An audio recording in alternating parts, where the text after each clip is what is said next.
হে ঈমানদারগণেরা! আল্লাহ রাব্বুল আলামিন আমাদেরকে কোরআনে অসংখ্যবার এভাবে করে সম্বোধন করেই যাচ্ছেন। কিন্তু আমরা কি কখনো চিন্তা করেছি যে এই যে আল্লাহ আমাদেরকে এত সুন্দর করে ডাকছেন, তো আমরা কি এই ডাকে সাড়া কিভাবে দিব? তো আমরা আমাদের আজকে ৮ নাম্বার পয়েন্ট, সেটা হচ্ছে যে আমরা কোরআন তাদাব্বুর প্র্যাকটিক্যাল ওয়েগুলো কি, যার মাধ্যমে এটা আমরা আমাদের জীবনে বাস্তবায়ন করতে পারবো। তো প্রথম হচ্ছে, আমরা যখন কোরআনের অর্থগুলো পড়বো, তাদাব্বুর করব, চিন্তা করব যে আল্লাহ কি আমার সাথে সরাসরি কথা বলছেন। ইয়া আইয়ুহাল্লাযীনা আমানু, যখন এই অর্থটা পড়বো, আমি চিন্তা করব যে আল্লাহ আমাকে ডাকছেন ঈমানদার বলে। ২ নাম্বার হচ্ছে যে আমরা এখানে দেখব জিনিসগুলা কল্পনা করব।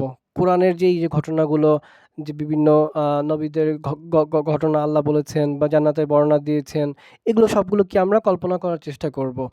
এরপরে আমরা কোরআনের আয়াতে দেখবেন যে বিভিন্ন ধরনের ইমোশন দেওয়া হচ্ছে। তো এই ইমোশনগুলোকে আমরা অনুধাবন করার চেষ্টা করব।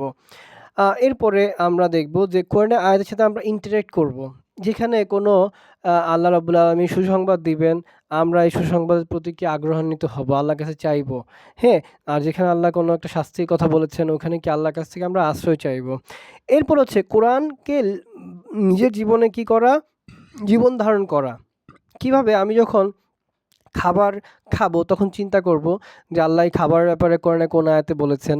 আমি যখন এই সৃষ্টির নিদর্শনগুলো দেখব, চাঁদ, সূর্য, তখন চিন্তা করব যে এই চাঁদ, সূর্যের ব্যাপারে আল্লাহ কোরআনে কি বলেছেন। এভাবে করে কি আমাকে কোরআনকে মানে এটা কি বাস্তবে জীবনযাপন করতে হবে। এরপরে আমরা তার তিল সহকারে কোরআন তিলাওয়াত করব। হ্যাঁ? খুব সুন্দর কণ্ঠে আমরা তিলাওয়াত করব। আমাদের ভয়েসটাকে শ্রুতিমধুর করার চেষ্টা করব। তারপরে কি আমরা আমাদের একটা কান্নার একটা আ মানে যেই পরিস্থিতি তৈরি হয়, যে একটা আবেগ তৈরি হয়, সেই আবেগটা আনার চেষ্টা করব এবং কোরআনের আয়াতটা কি আমরা অনুধাবন করব, অর্থটা আগে জানব। তারপর কি আমরা আমাদের মনোযোগটা কি আমরা কোরআনের মধ্যে কি আমরা রাখবো, যে আমরা কোরআন পড়ছি অথবা আমাদের মন গিয়ে ব্যবসায় বা আমার চাকরিতে বা আমার পরিবারের কারো বিষয় নিয়ে কি পড়ে আছে। তো এরকমটা করলে হবে না। এরপরে আমরা দেখব যে আসলে কোরআনের অর্থ বা তাদাব্বুর যেটা আমি করছি, এটা কি কোরআনের যে মূল যে মেসেজ বা নীতিমালা, এর সাথে কি এটা অ্যালাইন কিনা। তারপর আমরা দেখব যে আ কোরআন কি আমার চরিত্রে কি কোনো ধরনের পরিবর্তন আনছে কিনা। এরপরে আমরা খেয়াল করব কোরআনের যে মর্যাদা, এটা কি আমি আমার অন্তরে কি রাখবো।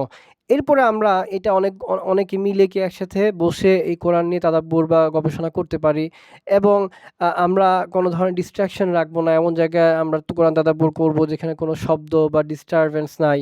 হ্যাঁ? তো এভাবে করে মোটামুটি এই বিষয়গুলো যদি আমরা খেয়াল রাখতে পারি, তো আশা করা যায় আমরা তাদাব্বুর আল কোরআনকে আমাদের জীবনে বাস্তবায়ন করতে পারবো। তো আজকে এতটুকুই। আসসালামু আলাইকুম ওয়া রাহমাতুল্লাহ।